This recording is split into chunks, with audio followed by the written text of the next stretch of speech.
चीन ने लद्दाख में एक बार फिर से हिमाकत की है। चीन ने लद्दाख में घुसपैठ करने की नाकाम कोशिश की। हमारे जवानों ने चीन को मुंह तोड़ जवाब दिया।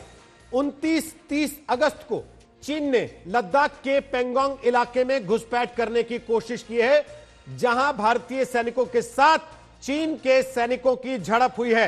और इस झड़प में भारतीय सैनिकों ने चीन के सैनिकों को मुंह तोड़ जवाब दिया, उनकी घुसपैठ को नाकाम किया। दक्षिणी छोर का यह इलाका जहां चीनी सेना को भारतीय सैनिकों ने रोका।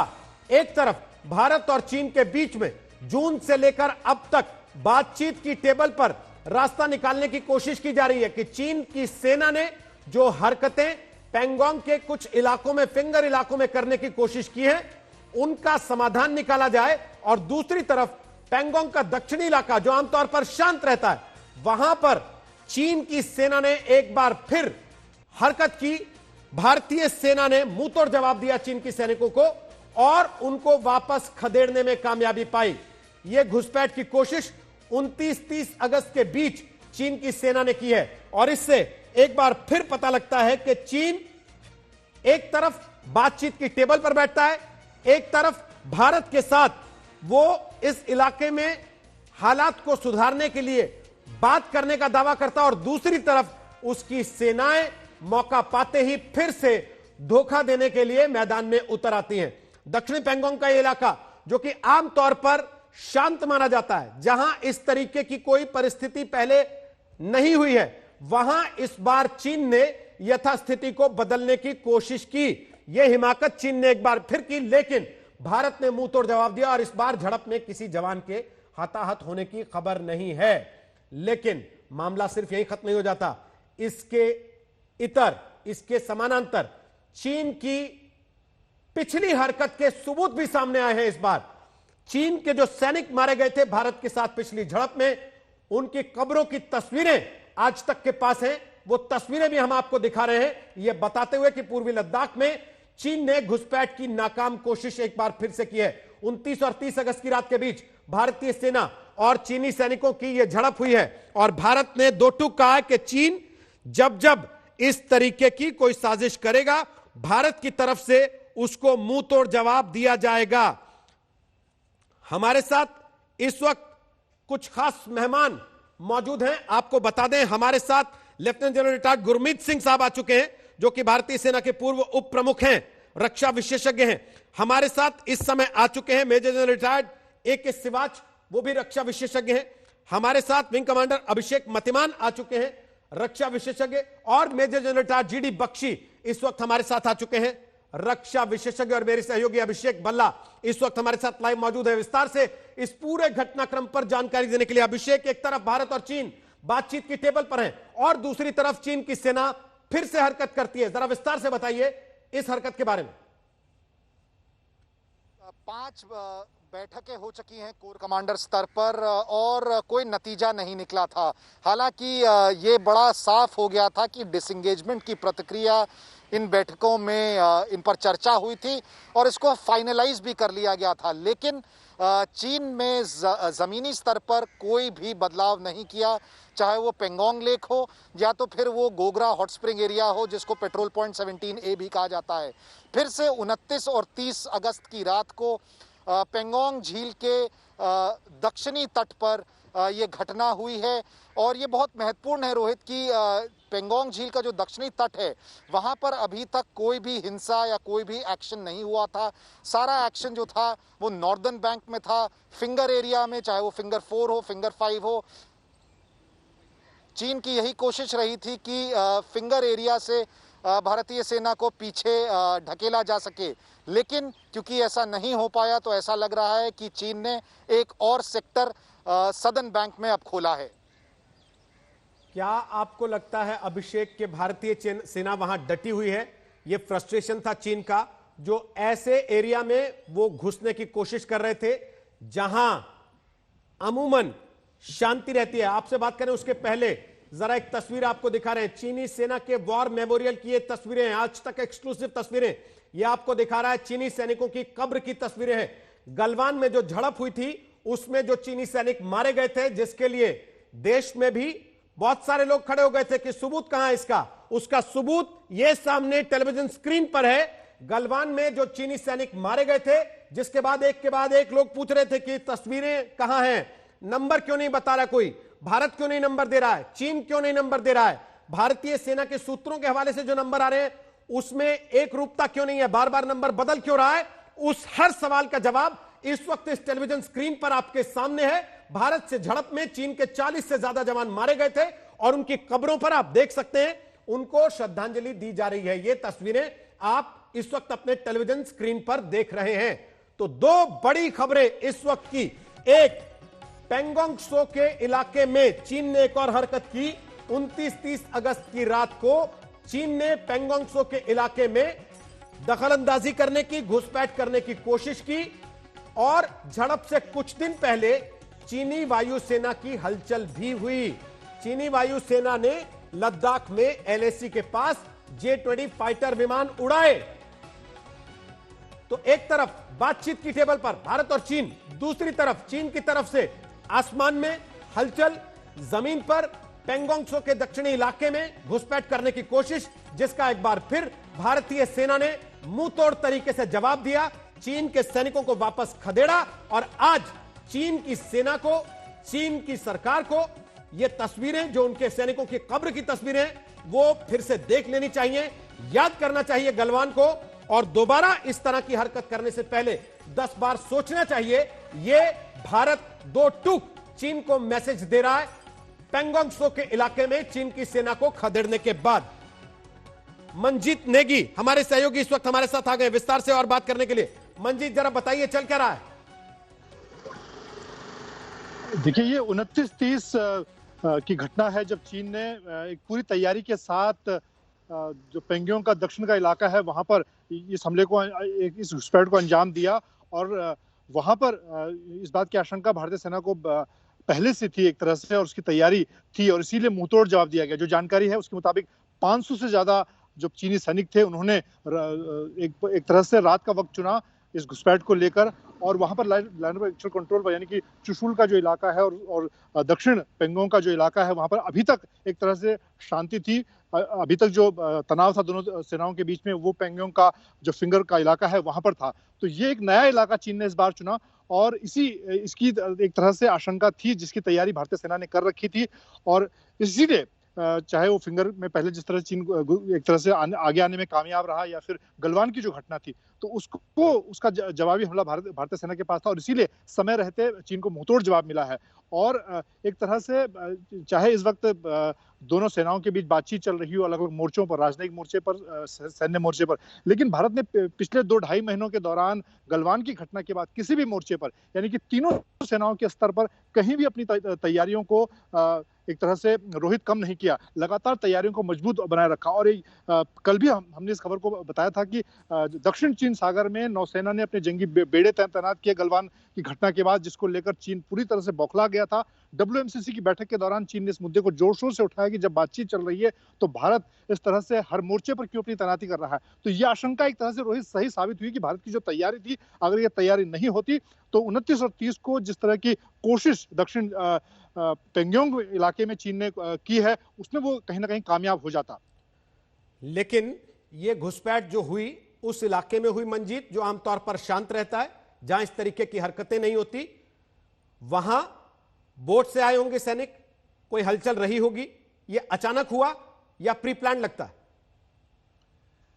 देखिए रोहित, तैयारी के तहत ही हुआ है क्योंकि अभी जो जानकारी हमें और मिल पा रही है उसके मुताबिक चीन ने अपने जो लड़ाकू विमान थे J-20, जो सबसे आधुनिक लड़ाकू विमान चीन के पास मौजूद है, कुछ समय पहले जब आपको याद है डिसएंगेजमेंट की प्रक्रिया चल रही थी तो कई इलाकों से, गलवान से तो चीन पूरी तरह से चला गया था, लेकिन पेंगोंग में वो चीन जमा हुआ था, लेकिन उसने अपने जो एयर एसेट थे उनको भी पीछे किया था। लेकिन अचानक पिछले एक हफ्ते के दौरान चीन के जो लाइन ऑफ एक्चुअल कंट्रोल यानी कि लद्दाख में अलग अलग इलाकों में होतान, गरगुंसा और जो दूसरे एयरबेस हैं, खासतौर से होतान में चीन ने पिछले एक हफ्ते के दौरान अपने जो सबसे आधुनिक लड़ाकू विमान है उसकी तैनाती बढ़ाई थी और वो एक तरह से कॉम्बैट पेट्रोल वहां पर कर रहा था। तो वो उसकी तैयारी को दिखाता है। और इसीलिए अचानक जब चीन यहाँ पर पिछले हफ्ते की हम बात करें, दिल्ली में चीन के साथ WMCC स्तर की बातचीत हुई थी जिसमें चीन ने नौसेना का मुद्दा उठाया था कि क्यों भारतीय नौसेना दक्षिण चीन सागर में तैनाती कर, और अचानक बातचीत के बीच में 29 और 30 की रात को चीन ने एक तरह से, जो जानकारी हमें मिल पा रही है उसके मुताबिक 500 से ज्यादा सैनिक थे, जो रात के वक्त उन्होंने हमारे जो लाइन ऑफ एक्चुअल कंट्रोल की पोस्ट है उसकी तरफ आगे बढ़ने की कोशिश की, यानी कि उनकी मंशा ये थी कि किसी तरह से उन पोस्ट पर वो टेंट लगा सकें, वहां पर कब्जा कर सकें और उसके बाद फिर इस बात को आगे बढ़ाया जाए। वापस आते हैं मंजीत नेगी आपके पास। रास्ते बंद कर दिए गए हैं, केवल सेना के वाहनों को आवाजाही की इजाजत मिलेगी। अशरफ वानी हमारे साथ लाइव आ गए हैं, विस्तार से इस पर जानकारी दे रहे हैं। उसके बाद जीडी बख्शी साहब के पास चलते हैं। बोलिए अशरफ वानी।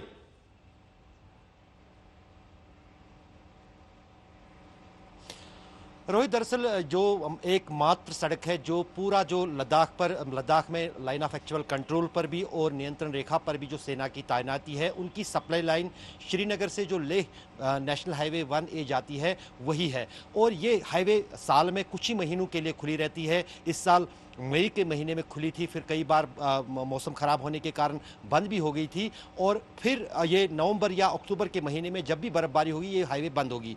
इसलिए जो तनाव बढ़ा हुआ है लाइन ऑफ एक्चुअल कंट्रोल पर लद्दाख में चीन के साथ, उसको देखते हुए सेना ने आज ये फैसला लिया है कि जो श्रीनगर लेह हाईवे है वो मात्र सिर्फ सेना के काफिलों के लिए ही खुली रहेगी, और आम आवाजाही जो आम लोगों की है फिलहाल उसको बंद कर दिया गया है। ये इमीडिएट तौर पर जो है आज सुबह जारी किया गया है, क्योंकि सोनमर्ग के पास जितने भी सिविलियन वाहन या ट्रक खड़े थे सिविलियन सप्लाई लेके, उनको रुकने के लिए कहा गया है, और उनसे कहा गया है कि फिलहाल ये जो राजमार्ग है ये मात्र सेना के काफिलों के लिए और सेना के साजो सामान के लिए ही खुली रहेगी, क्योंकि इसी सड़क से जितनी भी सेना की तैनाती लाइन ऑफ एक्चुअल कंट्रोल पर पिछले 3 महीने के दौरान जून के महीने से लगातार बढ़ रही है, वो साजो सामान और वो लोग इसी हाईवे से लद्दाख और लाइन ऑफ एक्चुअल कंट्रोल के इलाकों में पहुंच रहे हैं, और ये सिलसिला जारी है। और कुछ ही दिन पहले जिस अंदाज से chief of defence staff general Rawat ने ये बयान दिया था कि उनके पास चीन के खिलाफ फौजी कार्रवाई के विकल्प खुले हैं, क्योंकि बातचीत से चीन कुछ मान नहीं रहा है। इतने दौर की बातचीत जो अभी हो रही थी उससे कुछ ठोस नहीं निकल के आ रहा था। चीनी सेना अपनी सैनिकों की तादाद बढ़ा रही है लगातार, खासतौर से फिंगर 4 के पास और हॉट स्प्रिंग और उसमें के पास। तो उसके बाद कहीं ना कहीं ये साफ अब जाहिर हो रहा है कि भारत की तरफ से भी जो सैन्य तैयारी है उसमें न सिर्फ तेजी हो रही है, बल्कि कहीं ना कहीं कुछ इस तरह की तैयारियां हो रही हैं जहां पर भारतीय सेना किसी ऑपरेशन की तैयारी कर रहा है। वापस आते हैं आपके पास, आप रहिएगा हमारे साथ। अशरफ वानी वहां से जानकारी दे रहे हैं। श्रीनगर लेह हाईवे सेना के वाहनों की आवाजाही को इजाजत होगी। इस बीच कांग्रेस ने चीन की झड़प को लेकर मोदी सरकार पर फिर से हमला बोला है। कांग्रेस पार्टी के नेता रणदीप सुरजेवाला ने कहा कि आए दिन भारत की संप्रभुता पर हमला हो रहा है। चीनी झड़प पर पीएम मोदी मौन क्यों हैं, यह सवाल रणदीप सुरजेवाला ने उठाया है। चीनी झड़प को लेकर कांग्रेस का मोदी सरकार पर यह ताजा हमला है। लगातार कांग्रेस पिछले 6 महीने से घेरते आई है मोदी सरकार को इसी मामले को लेकर, और एक बार फिर कांग्रेस की तरफ से मोदी सरकार पर हमला बोला गया, यह कहते हुए कि पीएम मोदी इस मामले पर चुप क्यों हैं। आए दिन भारत की संप्रभुता पर हमला बोला जा रहा है। आए दिन चीनी दुस्साहस और चीनी घुसपैठ की खबरें सामने आ रही हैं। आए दिन भारत की अस्मिता पर अतिक्रमण हो रहा है, हमारी सरजमी पर कब्जा किया जा रहा है, परंतु मोदी सरकार है कहां। आज जो खबर आई, आज जो रक्षा मंत्रालय की प्रेस विज्ञप्ति आई, ये अपने आप में चौंकाने वाली है, जिसमें बताया गया कि किस प्रकार से 29 और 30 अगस्त को चीनी सेना ने भारतीय सेना से झड़प की और हमारी सरजमी पर कब्जे का एक बार फिर दुस्साहस किया। कभी गलवान वैली में 20-20 भारतीय सैनिकों की वीरगति, कभी गोगरा स्प्रिंग्स पर चीनी कब्जा, कभी फिंगर 4 से फिंगर 8 तक चीनी कब्जा, कभी पेंगोंग सो लेक इलाके में चीनी कब्जा, कभी डेप्सांग प्लेन्स के अंदर चीनी कब्जा, और अब यह लद्दाख तक सीमित नहीं रहा। उत्तराखंड में लिपुलेख इलाके में चीनी जमावड़ा, और अब तो डोकलाम में डोकाला और नाकुला पास के अंदर भी जिस प्रकार से चीनी मिसाइल्स लगा दी गई हैं, यह भारत को सीधे सीधे खतरा है। देश की सेनाएं तो रक्षा कर रही हैं, वो तो निडर होकर सीना थामे खड़ी हैं, परंतु देश के प्रधानमंत्री मोदी जी कहां हैं? उनकी लाल आंख चीन को दिखाकर वो बात कब करेंगे? चीन को करारा जवाब कब देंगे? चीन से लाल आंख में बातें कब करेंगे? देश की सरजमी से चीनी कब्जा कब छुड़वाएंगे? और देश के रक्षा मंत्री राजनाथ सिंह जी कहां हैं? हमारी ये मांग है कि प्रधानमंत्री जी और रक्षा मंत्री जी सामने आए और पूरी यथास्थिति से देश को अवगत करवाएं और बताएं कि भारत की सरजमी से चीनी कब्जा कब तक छुड़वाएंगे। यही सच्ची राष्ट्रभक्ति है। जय हिंद। तो सुना आपने रणदीप सुरजेवाला, कांग्रेस के नेता, उनकी तरफ से करारा हमला मोदी सरकार पर, सवाल उठा रहे हैं। आए दिन भारत की संप्रभुता पर हमला हो रहा है, सरकार चुप क्यों है? Major general GD Bakshi retired हमारे साथ इस वक्त हैं, लेफ्टिनेंट जनरल गुरमीत सिंह हमारे साथ हैं, लेकिन इस बीच अपनी ही सरकार पर सुब्रमण्यम स्वामी ने भी निशाना साधा है। सुब्रमण्यम स्वामी की तरफ से भी एक बार फिर सरकार के लिए कठिनाई पैदा करने वाला बयान है। उन्होंने कहा चीन से बातचीत के जरिए नहीं बल्कि सख्त फैसले से निपटना होगा। अपनी ही सरकार पर सुब्रमण्यम स्वामी ने यह निशाना साधा है।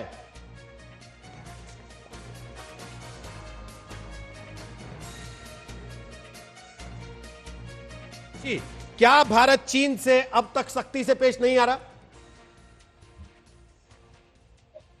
हेलो बख्शी साहब, क्या भारत जी, अब तक चीन से सख्ती से पेश नहीं आ रहा था? देखिए साहब, महाभारत की नीति के मुताबिक जो श्री कृष्ण ने अडॉप्ट करी थी, अप्रैल से जब से ये तमाशा शुरू हुआ है, हमने हर प्रयास किया है, संभव प्रयास किया है कि ये जो है न्याय संगत तरीके से ये शांति हो जाए, सुलह हो जाए और युद्ध ना करना पड़े। लेकिन चीन तो युद्ध पर आमादा लग रहा है। आज जो उसने जो 29-30 रात को जो हरकत की है, वो नए इलाके में एक बटालियन 500 आदमी, मतलब एक बटालियन के साथ वो उसने एक नया पॉइंट ऑफ कॉन्फ्लिक्ट खोलने की कोशिश करी है। लिपू लेक में जैसे आपने बताया, उसने मिसाइल बैटरी तैनात कर दी है। मानसरोवर, पवित्र मानसरोवर झील के किनारे उसके जो सैनिक हैं वहां पे अपनी एंटी एयरक्राफ्ट बैटरी लगाकर बैठ गए हैं, गंद कर रहे हैं। और ये जो दौर है ये खत्म होता नहीं लग रहा। मेरी व्यक्तिगत राय में अब समय आ गया है कि हम केवल बचाव ना करें, हम केवल रक्षात्मक होके प्रतिक्रिया ना करें, रिएक्ट ना करें, बट अब एक्ट करने का समय आ गया। और मुझे लगता है कि शायद हमको अब ये दिखेगा। काफी तैयारी की गई है।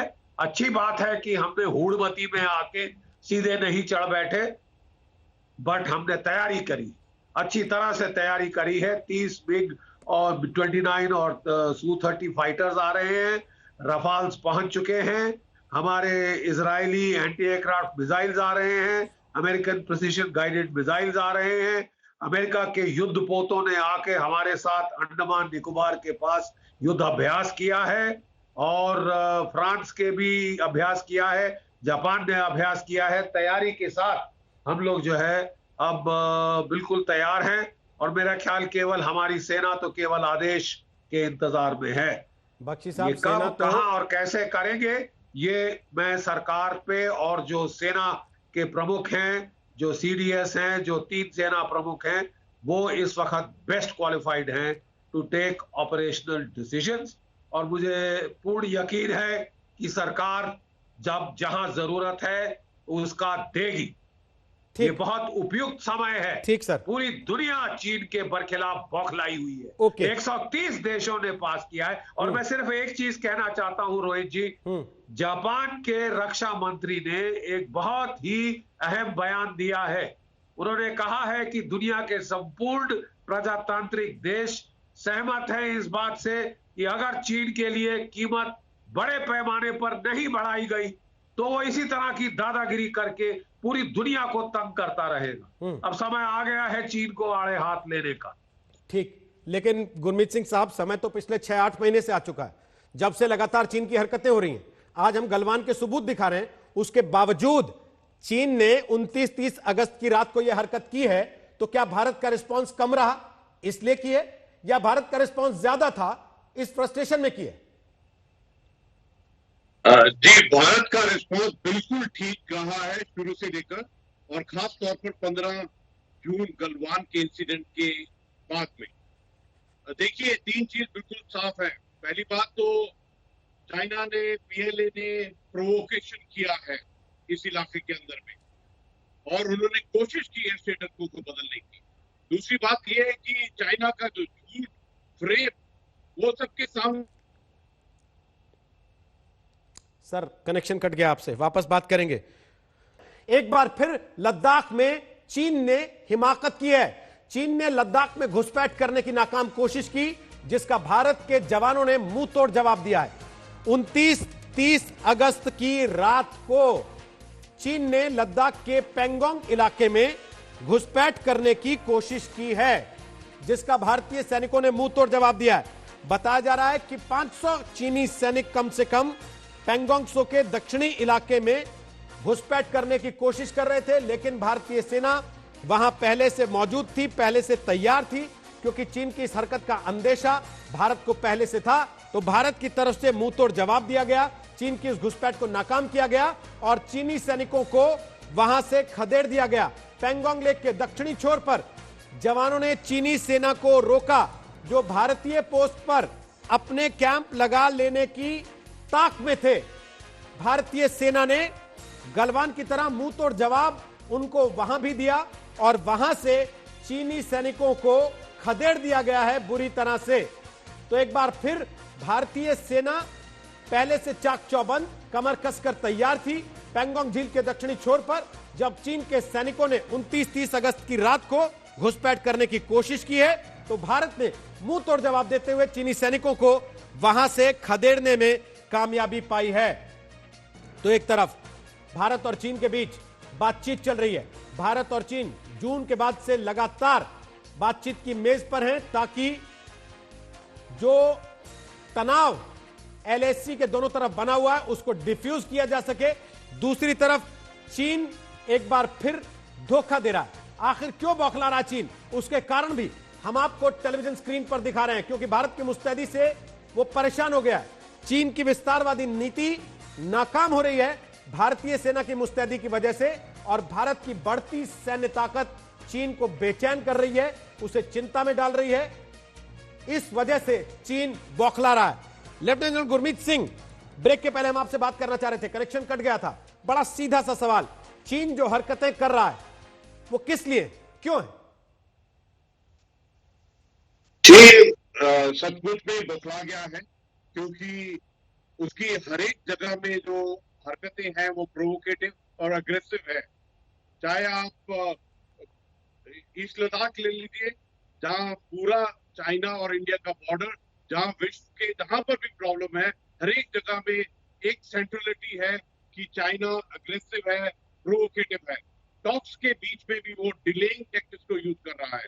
अभी हमने देखा है कि 29 अगस्त के रात को उसने फिर दोबारा स्टेटस को चेंज करने की कोशिश की है। उसने धोखा दिया है, उसके ऊपर में विश्वास नहीं किया जा सकता है। 15 जून की रात के बाद में तो बिल्कुल ही विश्वास नहीं। और अभी स्थिति इस जगह में अभी डिफरेंट है।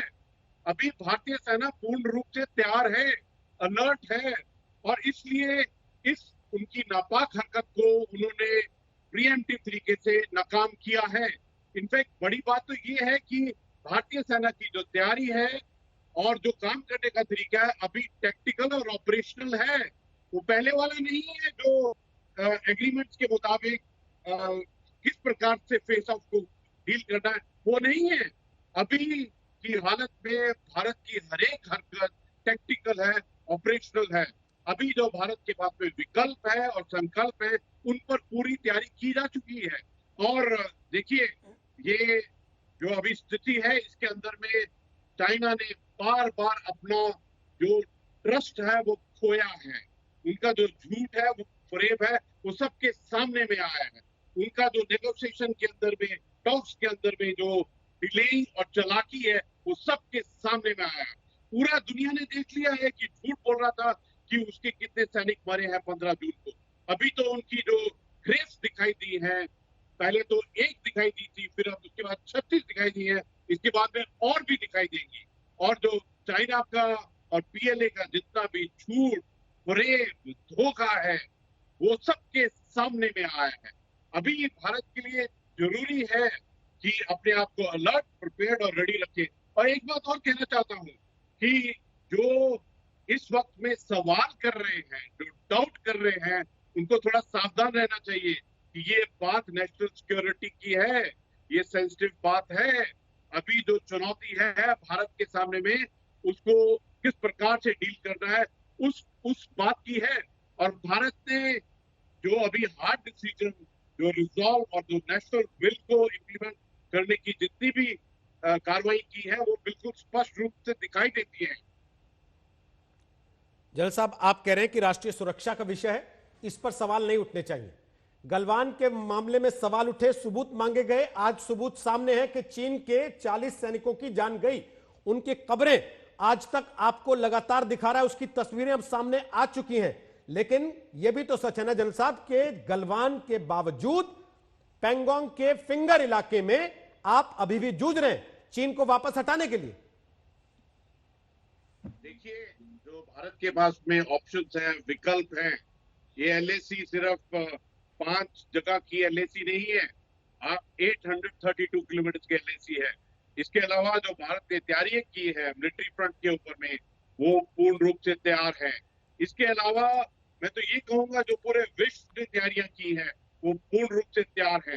जिस प्रकार से साउथ चाइना सी, ईस्ट चाइना सी और ये पूरे भारत के बॉर्डर और खासतौर पर जो ईस्ट लद्दाख है, इसके बहुत पूरे तैयारियां हैं। ये जो अभी जो आर्म्ड फोर्सेस के तीनों अंग हैं, आर्मी, नेवी, एयरफोर्स, ये पूरे तैयार हैं और पॉलिटिकल डिसीजन लेने पर जो भी हुक्म होगा उसको किया जाएगा। और अभी जो भारत की स्थिति है वो अलग है। आपने देखा है 15 जून को, और आप देख भी रहे हैं कि भारत की जो क्षमता है मिलिट्री वॉरफेयर में, जो कम्बैट एक्सपीरियंस है, mountain warfare, high altitude warfare और विंटर्स के लिए पूर्ण रूप से तैयार है, उसमें कोई शक नहीं होना चाहिए। और अभी जो स्थिति है इसमें पूर्ण रूप से जो दुश्मन की जो नापाक हरकतें हैं उन पर नजर रखी जा रही है। सिवाज साहब, आप संतुष्ट हैं जो पिछले 4 महीने में, 5 महीने में चीन को भारत का रिस्पांस रहा है? नंबर 1 और 2 कि अब जब पैंगोंग के उस इलाके में जहां अब तक कोई हरकतें नहीं थी, वहां भी चीन हरकतें कर रहा है, तो आगे क्या करे भारत? बातचीत की टेबल पे बैठे फिर से, जैसे 4 महीने से बैठा? देखो रोहित, बिल्कुल ठीक क्वेश्चन पूछा। पहले मैं बताना चाहता हूं, मैं वहां चीफ ऑफ स्टाफ रह चुका हूं 14 कोर में लद्दाख में 2 साल, तो मैं बिल्कुल जमीन से वाकिफ हूं। जो आप बताने की कोशिश कर रहे हैं कि जो अभी तक भारत का रिस्पांस है, एक बहुत बड़ा अच्छा, एक बहुत बैलेंस रिस्पांस भारत ने दिखाया है चीन के विरुद्ध, चाहे वो डेप्सांग में है, चाहे वो गलवान में है, चाहे वो पेंगेंगसो में है, या कहीं ना कहीं डेमचोक चूमर में है। मगर मैं एक चीज को बताना चाहूंगा कि आपको इसकी गेम समझनी पड़ेगी चीन की।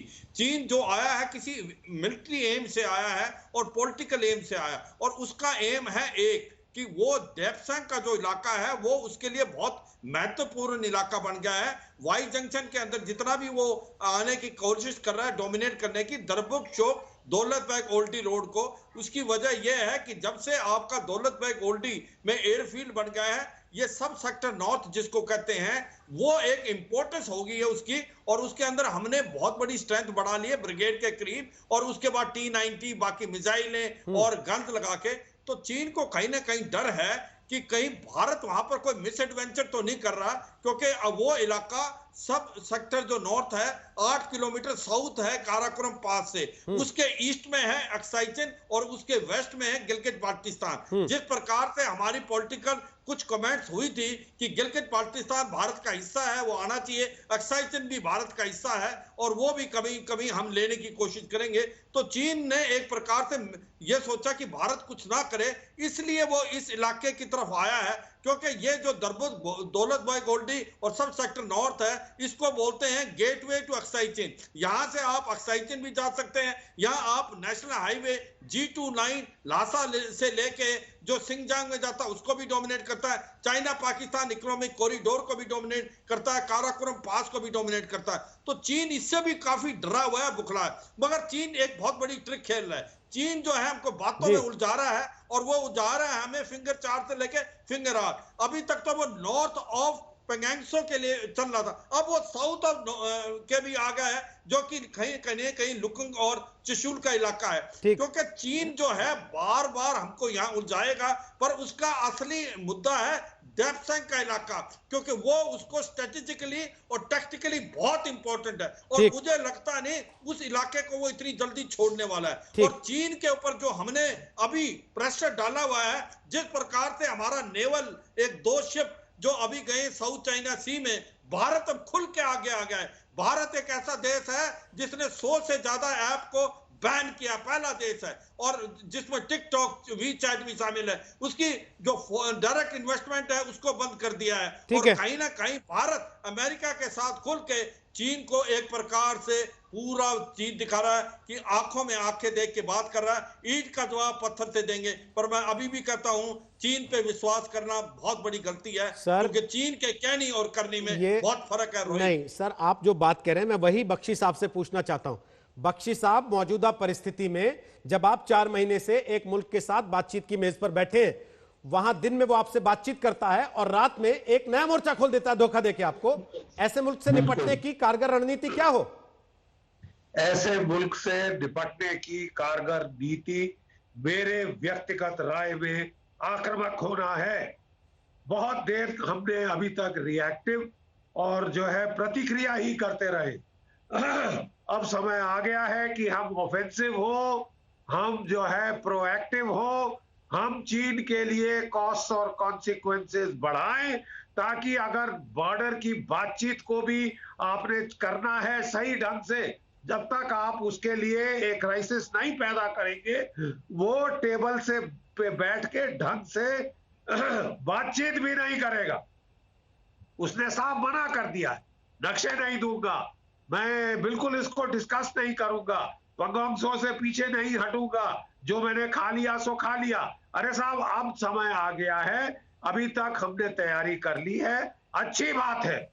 युद्ध जो है घोड़े पे चढ़ के नहीं किया जाता, युद्ध 2 घूंट रम के पी के नहीं किया जाता, युद्ध तैयारी के साथ किया जाता है। तैयारी मैं समझता हूं हमारी पर्याप्त हो गई है। अगर चीन बाज नहीं आता, हमको आक्रामक तेवर दिखाने होंगे। ये जो रिएक्टिव साइकिल है कि केवल लाठी डंडे पत्थर से लड़ाई होगी, अब इसका जो है हम ये बहुत समय बीत चुका है। 15 जून की वारदात के बाद, 20 हमारे लोगों की शहादत के बाद अब स्थिति वो बदल चुकी है। अब आक्रामक होने का समय आ गया है, अब प्रोएक्टिव होने का समय आ गया है।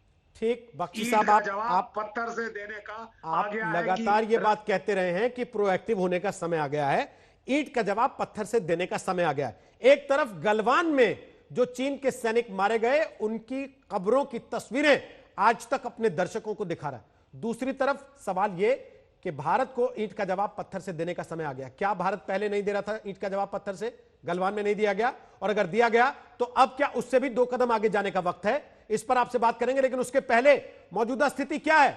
कहां से चीनी सैनिक घुसे, कहां भारतीय सेना ने उनको रोका, जरा पूरी तस्वीर आपको नक्शे के जरिए समझा रहे हैं। राहुल कंवल,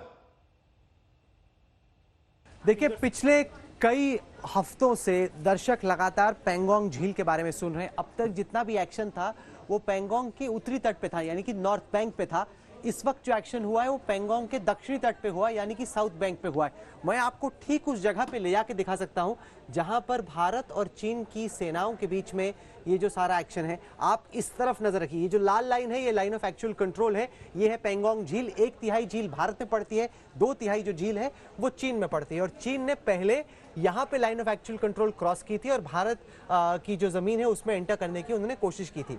अब आप चलिए मेरे साथ, ये अब आप यहाँ पे ये भी देख सकते हैं कि ये है लाइन ऑफ एक्चुअल कंट्रोल, और इस इलाके में चाइना ने एंटर करने की कोशिश की। और जैसे मैं जूम इन करता हूँ, आप वहाँ पे चाइना की सड़कें भी देख पाएंगे। अगर मैं इसको बहुत आपको आगे ले जाऊँ तो आप चाइना की सड़कें भी देख पाएंगे। ये देखिए, आपको दिख रही है यहाँ पे चाइना ने अपनी सड़कें बना रखी हैं जो कि चाइना की साइड पे पड़ती हैं।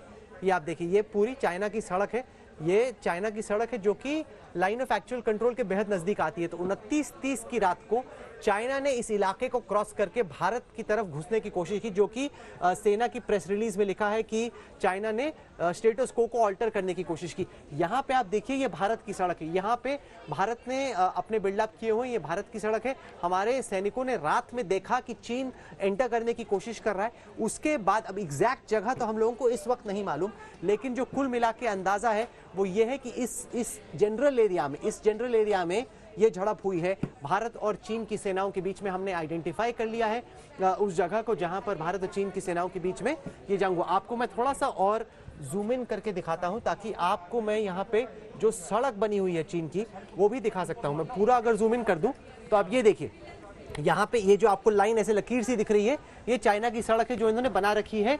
काफी हद तक पक्का रास्ता है और उसके आगे उनका थोड़ा कच्चा रास्ता है।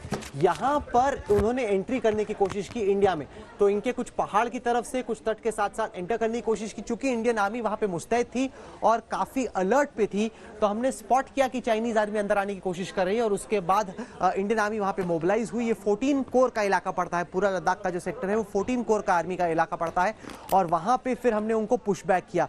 वायलेंस हुई, यानी कि हिंसा हुई भारत और चीन की सेनाओं के बीच में, लेकिन हमें बताया जा रहा है कि किसी के हताहत होने की खबर नहीं है। लेकिन इस वक्त स्थिति बेहद संवेदनशील है। लद्दाख से हमें जो अपडेट्स आए उसमें यह था कि जो गांव वाले हैं पेंगोंग झील के नजदीक, उनको वहां से इवैक्यूएट करके उनको इंटीरियर एरियाज में लेके गए हम लोग। साथ ही साथ वहां के जो सिविलियन ट्रक्स हैं उनको हम लोगों ने रिक्विजिशन किया, उसमें हमने असला आगे भेजा। भारत के जो टैंक्स हैं उनको वहां पे डिप्लॉय किया गया। देखिए, हमें याद रखना होगा कि ये 14,000, 15,000, 16,000 इस तरह की ऊंचाई है, तो यहाँ पर सांस लेने में भी अमूमन दिक्कत होती है, तो यहाँ पे ऑपरेट करना बड़ा मुश्किल है। लेकिन चाइनीज आर्मी कहीं ना कहीं गलवान की घाटी में जो हुआ उसके बाद जो तमाम वादे हुए कि शांति बरकरार होगी, दोस्ती होगी, अमन होगा, कहीं पर भी वो जमीन पे दिख नहीं रहा। हमारी जितनी भी ओपन सोर्स टीम की जानकारी है जो हमें मिल रही, वो लगातार दिखाती है कि चाइना ने जून की गलवान घटना के बाद भी अपनी जो पोजीशंस हैं डेप्थ एरियाज में उनको स्ट्रांग किया है। उनके जो स्टेल्थ फाइटर बॉम्बर्स हैं उनको वो होतान एयरबेस में लेके आए हैं। तो कहीं पर भी ये नहीं लग रहा कि चाइना इसको रिवर्स खींचने के चक्कर में। दिख रहा है कि जमीन पे अभी भी बदमाशी की कोशिश कर रहा है, जिसको इस दफा हम लोगों ने पुशबैक किया। लेकिन आगे चल के क्या होगा, फिलहाल ये कह पाना काफी मुश्किल।